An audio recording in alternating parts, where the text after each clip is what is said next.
আসসালামু আলাইকুম, ঈদ মোবারক সবাইকে। Welcome back to my channel Asiya's daily cooking and tips. আশা করছি আপনারা সবাই খুব ভালো আছেন। আলহামদুলিল্লাহ, আমিও আল্লাহর অশেষ রহমতে খুব ভালো আছি।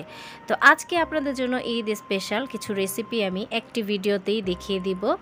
তো এইখানে দেখতে পাচ্ছেন প্রায় 1 কেজি পরিমাণের গরুর গোশত এখানে রেগুলার কাট করা। আমি এটাকে ধুয়ে সুন্দর করে পানি ঝরিয়ে রেখেছি। আর দেখতেই পেরেছেন পানি ঝরানোর কারণে কিন্তু বেশ অনেকটা পরিমাণের রক্ত পানি বের হয়েছে। আপনারা অবশ্যই এই কাজটা করার চেষ্টা করবেন। তো বিসমিল্লাহির রহমানির রহিম, আমি একটা হাঁড়ি বসিয়ে এখানে পরিমাণ মতন তেল দিয়ে দিয়েছি। একটু বেশি পরিমাণে দিলাম যেহেতু বিফ রেজালা তৈরি করব।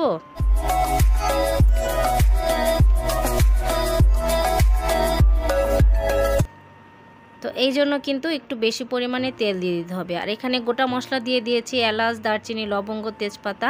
এটা একটু আমি তেলের মধ্যে ভেজে নিলাম। আর এখানে প্রায় 1 কাপ পরিমাণের আমি পেঁয়াজ কুচি দিয়ে দিয়েছি। তো পেঁয়াজ কুচিটাকে একদম খুব বেশি আমি ভেজে নিব না, এখানে আমি কিছুটা পরিমাণের ভেজে নিব। অর্থাৎ একটু মজে আসলেই আমি এর মধ্যে এখন প্রায় 3 টেবিল চামচ পরিমাণের আদা রসুন পেস্ট, আর 1 টেবিল চামচ পরিমাণ এখানে জিরা আর ধনিয়া পেস্ট করা একসাথে আমি এটা দিয়ে এখন ভালো করে আগে এই কাঁচা মশলাটাকে একটু ভেজে নেব। কারণ কাঁচা এই মশলার কিন্তু একটা এক্সট্রা একটা স্মেল আছে। তো এভাবে একটু ভেজে নিলে কিন্তু এই এক্সট্রা যে স্মেলটা এটা কিন্তু চলে যায়।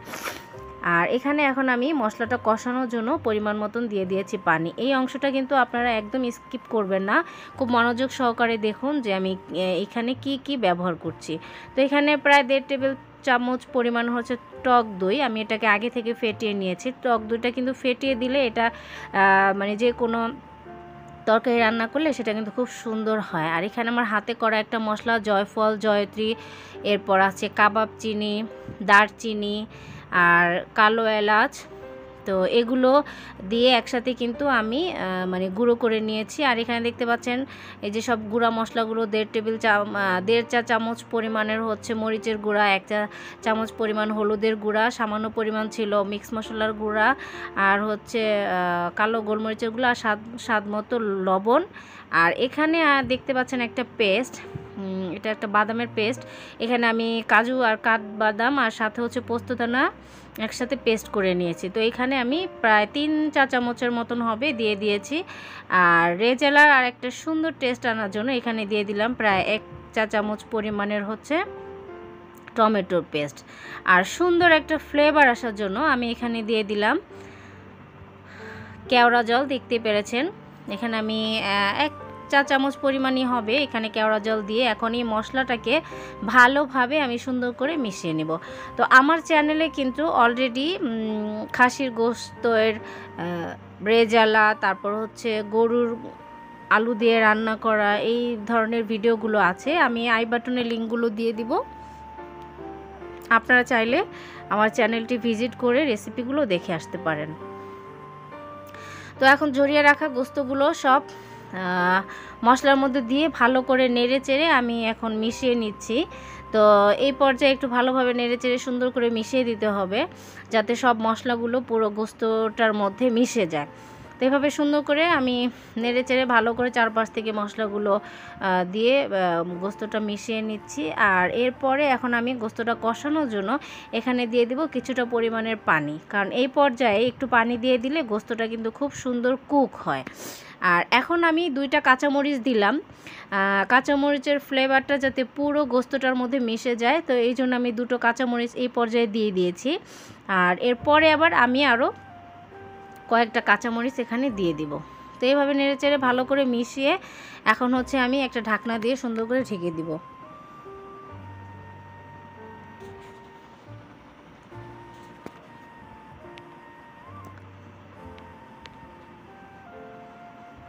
তো এই যে প্রায় 3 থেকে 4 মিনিট পরে আমি ঢাকনাটা উঠিয়েছি, দেখুন সুন্দর বলক উঠে গিয়েছে। তো এখন আমি গোশতটাকে কষানোর জন্য একদম রেখে দিব প্রায় 20 থেকে 25 মিনিটের মতন এটা কষাতে সময় লাগবে। তো আমি আবার নেড়ে চেড়ে এখন আবার ঢেকে দিচ্ছি। তো এই যে দেখুন মোটামুটি কিন্তু গোস্তটা একদম কষানো হয়ে গিয়েছে, দেখতেই পাচ্ছেন তেলটা কিন্তু উঠে এসেছে। আর এর মধ্যে কিন্তু আমি বেশ কয়েকবার মানে ঢাকনা উঠিয়ে নেড়েচেড়ে দিয়েছি। এই কাজটা আপনারা কিন্তু অবশ্যই করবেন। চুলার মানে রান্নাটা রেখে কিন্তু দূরে চলে গেলে সেই রান্নাটা কিন্তু অনেক সময় নষ্ট হয়ে যেতে পারে। তো এই জন্য চুলায় রান্না বসিয়ে কাছাকাছি থাকার চেষ্টা করবেন, তাহলে কিন্তু আপনার রান্নাটা সুন্দর হবে।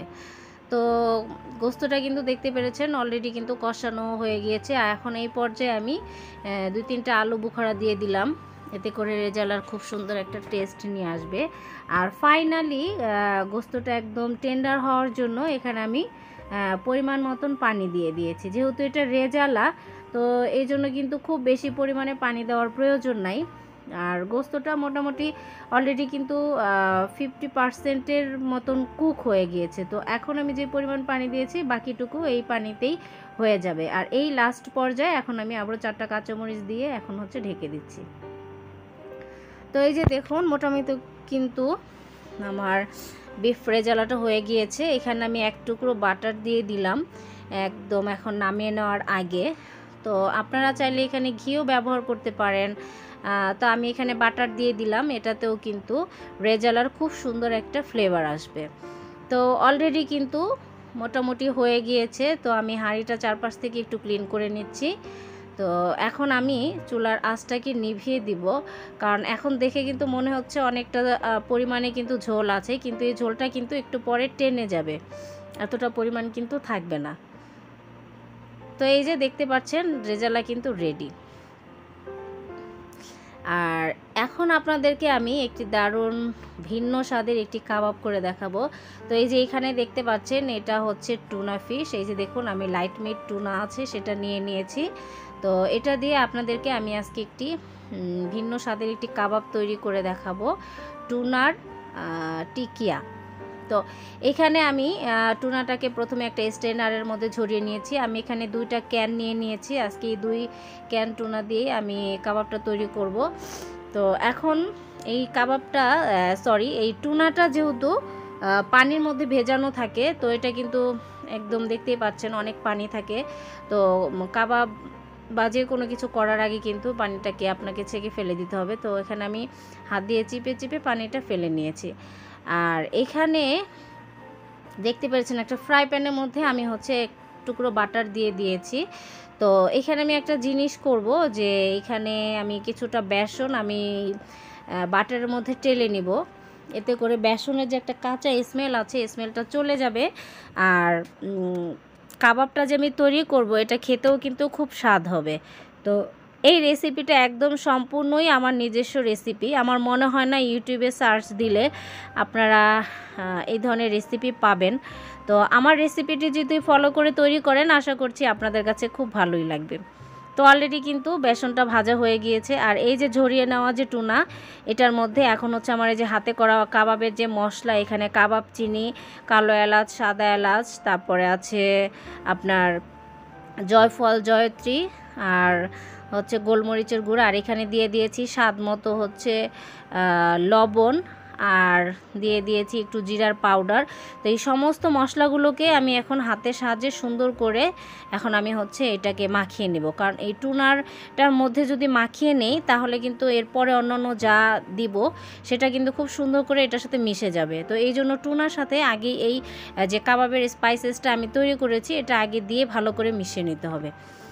তো এটা কিন্তু মেশানো হয়ে গিয়েছে। এখন এখানে আমি কুচি করা কিছু কাঁচামরিচ দিয়ে দিয়েছি, আর এখানে দিয়ে দিলাম অল্প কিছু পরিমাণের হচ্ছে পেঁয়াজ কুচি। যেহেতু এটা টিকিয়া টাইপের হবে তাই এখানে কিন্তু আমি খুব বেশি পরিমাণের মানে পেঁয়াজ কুচি দিলাম না, এতে করে কিন্তু পেঁয়াজগুলো খুলে খুলে বের হয়ে আসবে। আর এই যে ভেজে রাখা সেই বেসনগুলো এখানে আমি পরিমাণ মতন দিয়ে দিয়েছি। আর এখানে একটা ডিম ফেটিয়ে রেখেছি, আমি প্রথমে অর্ধেকটা দিয়ে দিয়েছি, কারণ হচ্ছে মাখানোর সময় বোঝা যাবে যে কতটা লাগবে। আগে থেকে যদি সবটা ঢেলে দিই তখন নরম হয়ে গেলে তো কিছুই করা থাকবে না। তো কাজগুলো করার সময় আপনারা এইভাবে ছোট ছোট কিছু টিপসগুলো ফলো করলে আপনাদের কাজগুলো কিন্তু খুব ইজি হয়ে যাবে।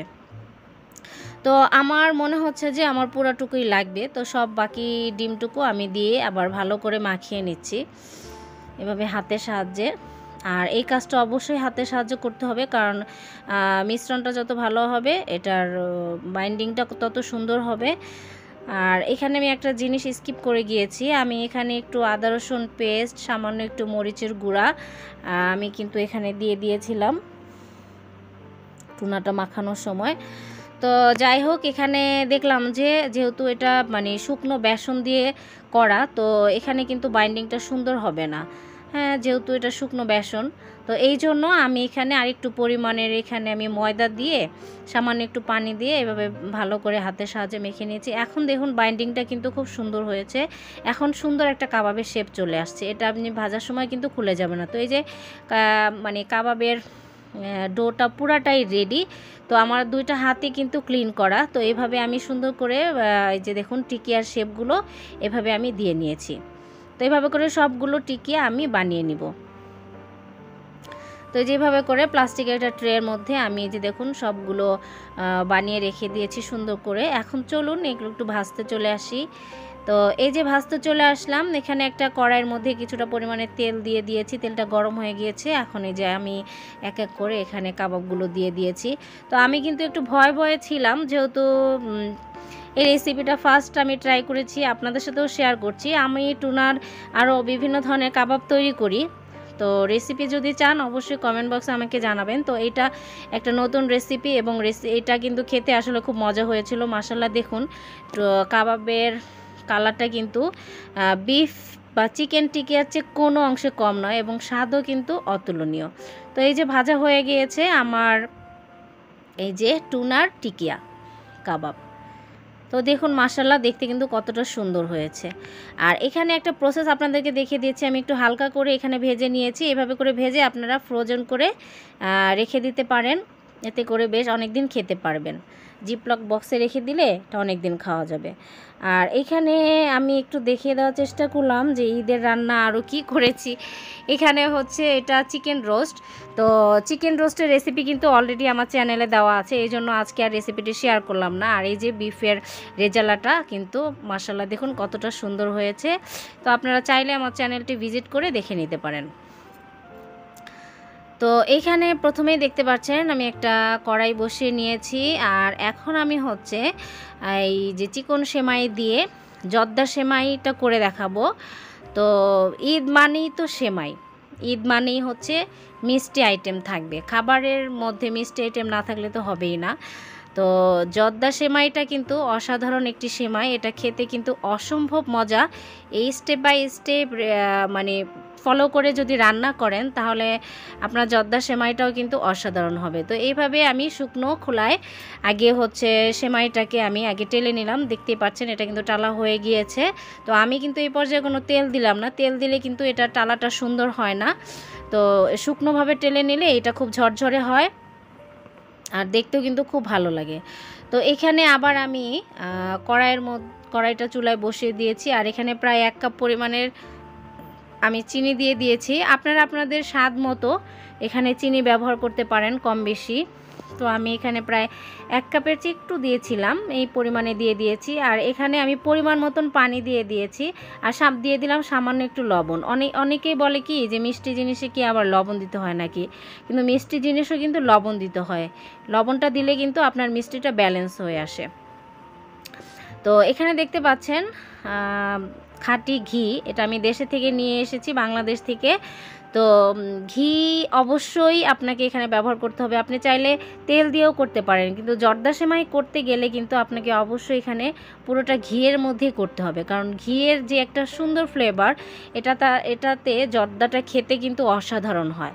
তো আমি কিন্তু এই পর্যায়ে দেখতেই পেরেছেন 2 টেবিল চামচ ঘি দিয়ে দিয়েছি। আর এখানে এলাচ, দারচিনি, লবঙ্গ, তেজপাতা এটা দিয়ে দিয়েছি সুন্দর ফ্লেভার আসার জন্য।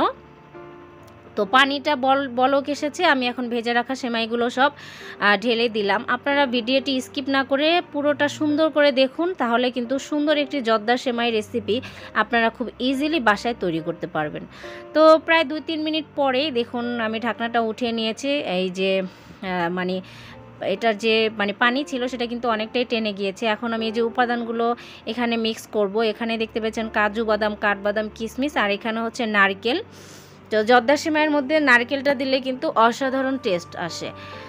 আর এখানে দেখতে পেরেছেন আমি প্রায় আরও 2 টেবিল চামচ পরিমাণের ঘি দিয়ে দিয়েছি। আপনারা হয়তো দেখে ভাবতেই মানে বলতে পারেন যে আল্লাহ এত ঘি ব্যবহার করছে, এটাতে অবশ্যই ঘিটাই ব্যবহার করতে হবে, কারণ ঘি ব্যবহার না করলে আপনি তো জর্দা সেমাইয়ের আসল টেস্টটাই পাবেন না। তো ঘিটা দিয়ে আমি আবার নেড়ে চেড়ে ভালো করে মিশিয়ে এটাকে আমি আরও 5-7 মিনিটের জন্য দমে বসিয়ে রাখবো। তো এই যে ফিরে আসলাম 5-7 মিনিট পর, দেখুন মাশাল্লাহ কতটা ঝরঝরে হয়েছে। দেখেই আশা করি আপনারা বুঝতে পেরেছেন যে সেমাইটা কতটা পরিমাণে ঝরঝরা হয়েছে। আর এই জর্দা সেমাইটা আমার বাসার পরিবারের সবাই কিন্তু খেতে খুব পছন্দ করে।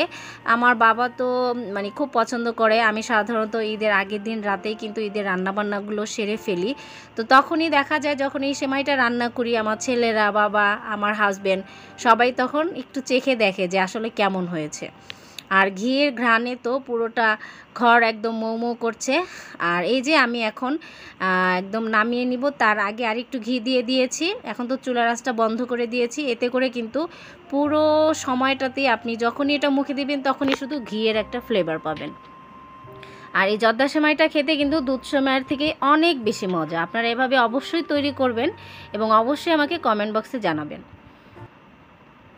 তো এই যে তৈরি হয়ে গেল দারুণ স্বাদের ঝরঝরে জর্দা সেমাই। আশা করছি দেখেই বুঝতে পারছেন রেসিপিটি কেমন হয়েছে। তো আজকে সময় স্বল্পতার কারণে আমি শুধু আপনাদেরকে জর্দা সেমাইটি পরিবেশন করে দেখিয়ে দিচ্ছি আর অন্য রেসিপিগুলো শেয়ার করেছি। তো আশা করছি ভিডিওটি আপনাদের কাছে ভালো লেগেছে। যদি ভালো লেগে থাকে তাহলে অবশ্যই একটি লাইক দিতে ভুলবেন না, সাবস্ক্রাইব করে আমার চ্যানেলটির পাশে থাকবেন। সবাইকে আবারও ঈদের শুভেচ্ছা জানিয়ে বিদায় নিয়ে নিচ্ছি। আল্লাহ হাফেজ।